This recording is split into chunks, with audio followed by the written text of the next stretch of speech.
नमस्कार, मी प्रसन्न जोशी. लक्षवेधीमध्ये आपल्या सगळ्यांचं स्वागत. आज मनसे प्रमुख राज ठाकरे यांचा वाढदिवस आहे आणि त्यानिमित्तानं त्यांना एक खास केक सादर करण्यात आला, जो त्यांनी आवडीने कापला सुद्धा. हा केक साधा सुद्धा नव्हता. तुम्हाला वाटेल हा केकची क्वालिटी किंवा फ्लेवर बद्दल आम्ही बोलतोय, तर तसं नाही. आम्ही त्याच्या राजकीय फ्लेवर बद्दल बोलतोय, कारण त्या केकवरती फोटो होता असदुद्दीन ओवैसींचा. असदुद्दीन ओवैसी एमआयएमचे ख्यातनाम नेते आणि एमआयएमच्या रूपानं मुस्लिम चेहरा बनण्याचे त्यांचा प्रयत्न सुरू आहे आणि थेट त्यांचा चेहऱ्याचा केक कापून राज ठाकरे यांनी एक वेगळं राजकारण, हिंदू राजकारण सुरू केलंय का, हा आपल्या आजच्या लक्षवेधीच्या चर्चेचा विषय आहे. चर्चेचे मुद्दे कोणते असणार आहेत ते पहिला पाहूयात आणि त्यानंतर आपल्या मान्यवरांकडे जाऊयात. पहिल्यांदा बघूयात कोणते मुद्दे आहेत आपल्याला या चर्चेमध्ये जे घ्यायचे आहेत. ओवैसींचा केक हे हिंदू राजकारण आहे का? राज ठाकरे मनसेची दिशा बदलतायत का? मराठी मुद्द्याची धार कमी झाली आहे का?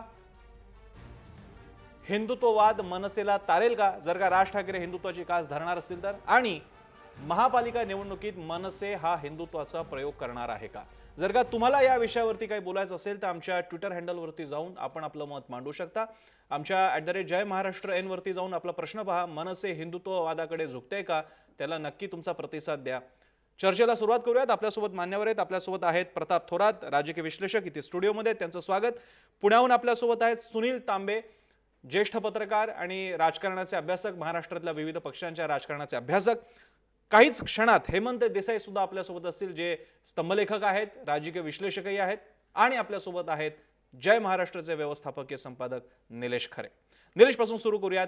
निलेश, हा गेल्या काही दिवसांपासून हे जाणवतंय, आझाद मैदानावरचा जो हिंसाचार झाला होता एका मुस्लिम गटाचा, त्याच्यानंतर राज ठाकरेंनी रॅली काढली होती आणि आता तर थेट असदुद्दीन ओवैसीच्या चेहऱ्याचा केक कापण्यात आलेला आहे. कोणत्या दिशेने चाललंय मनसेचं राजकारण?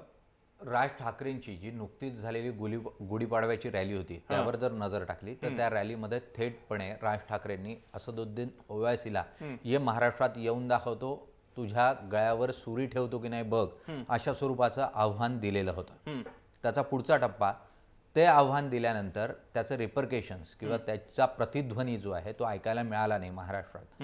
असं असताना आता बर्थडेच्या निमित्तानं जे 2008 साली राजकारण करून राज ठाकरे मोठे झाले, मुख्यतः भैया हा केक त्यांनी कापला आणि राष्ट्रीय पातळीवरच्या मीडियानं प्रसिद्धी कुप्रसिद्धी जी काय द्यायची ती राज ठाकरेंना मिळाली आणि त्यातून 2009च्या निवडणुकांमध्ये काहीसा फायदा जो आहे तो निश्चितपणे त्यांना झाला किंवा त्यानंतरच्या महापालिका निवडणुकांमध्ये.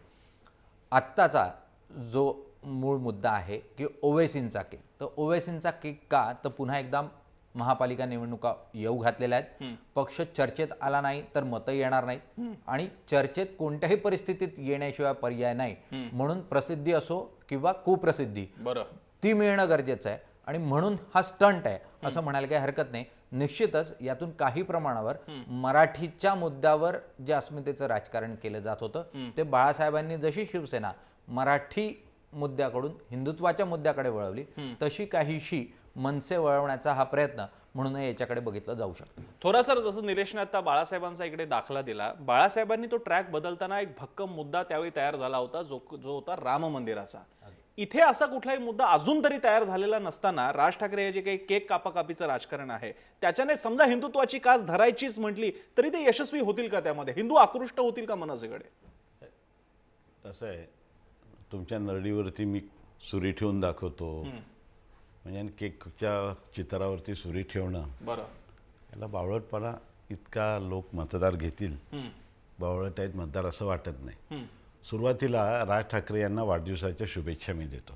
एक, आता त्यांना नवनिर्माण करायचं आहे, त्या महाराष्ट्रच आहे त्यांच्या पक्षाच्या नावात आहे. पण महाराष्ट्राचा इतिहास जर थोडासा पण बघितला तर मोगलांच्या घोड्यांना पाण्यामध्ये संताजी धनाजी दिसायचे. आता यांना जर ओवैसी दिसायला लागले असतील तर कठीण गोष्ट आहे ही. तो जळी स्थळी काष्टी पाषाणी आणि केकी जर तुम्हाला ओवैसी दिसले, बीजेपीचं ठीक आहे हो, बीजेपीला ते बेभान झालेले आहेत, त्यांना काँग्रेस मुक्त भारत करायचा आहे, त्याच्यासाठी त्यांनी ती ओवैसीची मदत घेत आहेत. परंतु याच्यामध्ये बीजेपीला उशिरा कळेल की हा किती आपण वाईट गोष्टीशी खेळलो आणि त्यावेळेला वेळ निघून गेलेली असेल. कारण ओवैसी हे बॅरिस्टर मोहम्मद अली जिना यांचा अवतार आहेत. त्यांचं राजकारण सुद्धा असंच गलिच्छ आहे. हो. स्वतः अतिशय बुद्धिमान, चांगल्यापैकी ते बॅरिस्टर आहेत. त्यांच्या आजोबांनी तो पक्ष काढला, पुनर्निर्माण केलं, पुनरुज्जीवन केलं रजाकारांच्या पक्षाचं. तर हा त्यांचा इतिहास आहे. त्यांना तेच राजकारण करायचंय. बरं. अहो, यांनी मनसेनं त्यांची पब्लिसिटी एजन्सी म्हणून कशाकरता काम करावं? एक्झॅक्टली. असले जे एलिमेंट आहेत त्यांना दुर्लक्ष केलेलं जास्त बरं असतं.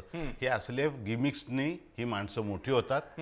तुम्ही स्वतः मोठे व्हायला जातो. आज राज ठाकरेंनी स्वतःपेक्षा ओवेसीला मोठा केला आणि ही जास्त ह्या असल्या चुका करत राहिले तर ओवेसी सगळीकडे तुम्हाला मागात पडेल. तांबे सर, ओवेसींचं राजकारण पाहायला गेलं तर ते जय भीम जय मीम अशी त्यांची घोषणा आहे. झोपडपट्टीतला कुठलाही वर्ग महाराष्ट्रातला किंवा तसा देशातला घेतला तर तो एक दलित असतो आणि एक मुस्लिम असतो ढोबळ मानाने. या दोघांना ते एक करतायत. पण जेव्हा मुस्लिम विरोध असा एक मुद्दा उपस्थित होतो त्यावेळी तो दलित आपोआपच हिंदू किंवा हिंदूंच्या बाजूने येण्याचा प्रयत्न होतो. राज ठाकरे आगामी निवडणुकांच्या पार्श्वभूमीवर हे हिंदू पोलरायझेशनचं राजकारण करण्याचा प्रयत्न करणार आहेत? राज ठाकरेंना कोणत्याही प्रकारचं पोलरायझेशन करता येणार नाहीये.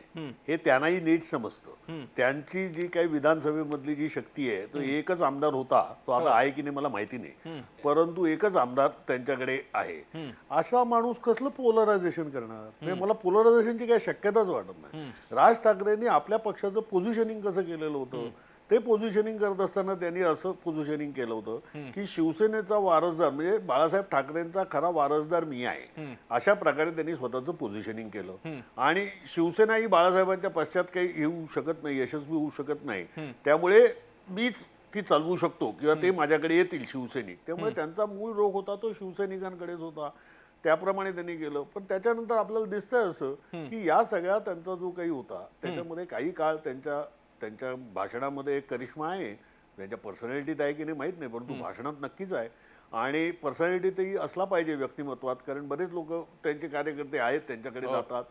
तर त्यामुळे त्या याला काही यश मिळालेलं दिसत नाहीये या करिश्म्याला राजकारणात, म्हणजे निवडणुकांच्या राजकारणात. मागच्या खेपेला त्यांचे 8-9 आले, आता ते एकही नाही आला असेंब्लीला.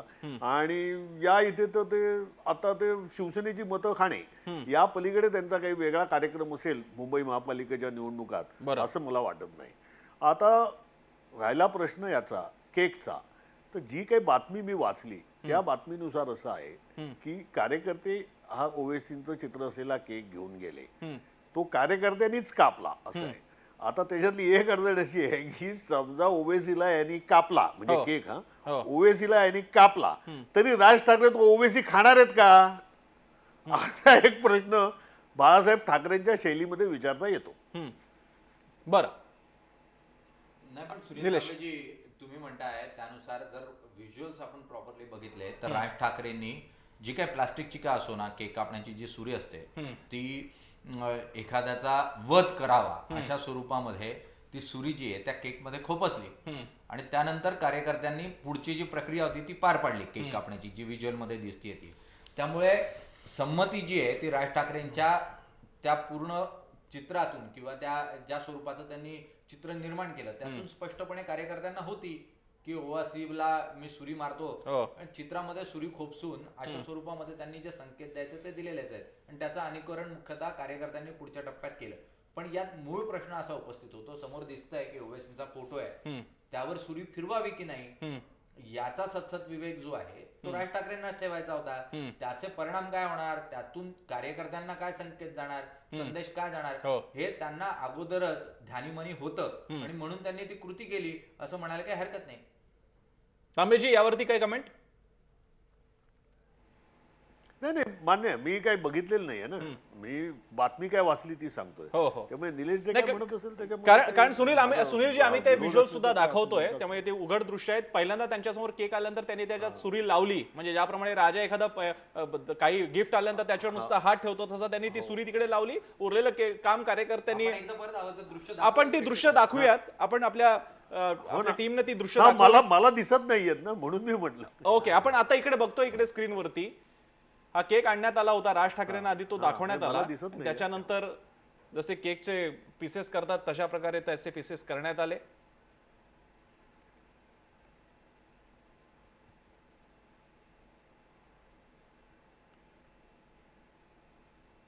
मुख्यतः ओवेसींचा जो केक आहे तो आपण बघतोय या ठिकाणी राज ठाकरेंना हा बघा हा केक देतानाचे व्हिज्युअल्स बघतोय आपण त्याच्यामध्ये. हा त्यांनी सुरख उपसला होता. अर्थात हा एक भाग झाला. पुन्हा एकदा मी थोडंसं आपल्याकडे येतो की हे प्रतिकात्मक राजकारण, हे केक कापाकापीचं आता महाराष्ट्राला नवीन राहिलं नाही. खरं तर राज ठाकरेंनीच सुरुवात केली. आपल्याला आठवत असेल 2004 ते 2009च्या सुमारास मनसेच्या स्थापनेनंतरचा हा भाग आहे. भैया वगैरे लिहिलेला केक सुद्धा त्यांनी कापलेला आहे. तीही दृश्य आम्ही दाखवणार आहोत इथे. तो असेल आणि त्याच्यानंतर आता ओवेसीचा केक कापणं असेल. या अशा काही कृत्यातून खरंच कार्यकर्त्यांमध्ये काही चेतना जागृत होते का, किंवा काही संदेश देण्याचा प्रयत्न होतो का? मुळीच होत नाही. हा, ही कृती आहे. कृती किती भैयाची असेल ही आहे. ही विशेषतः ही बघितली, ही कृती असली तर ही बालिशपणाची कृती आहे. याच्यातनं काही होत नाही. तुम्ही काय हिंसाचाराचं राजकारणाचं काही प्रतीक दाखवणार का? याला काही अर्थ होत नाही. यांना काही होत नाही. त्यांना महाराष्ट्राचा नवनिर्माण करायचा होता. ठाकरेंना, राज ठाकरेंना त्यांचा अजेंडा वेगळा असायला पाहिजे होता. अहो गेल्या 10 वर्षामध्ये आपल्या देशाच्या अर्थव्यवस्थेची जॉबलेस ग्रोथ झालेली आहे. युवकांच्या पुढं बेरोजगारी आहे, त्याच्यावर त्याला कापा ना, बेरोजगारीला कापा ना तुम्ही.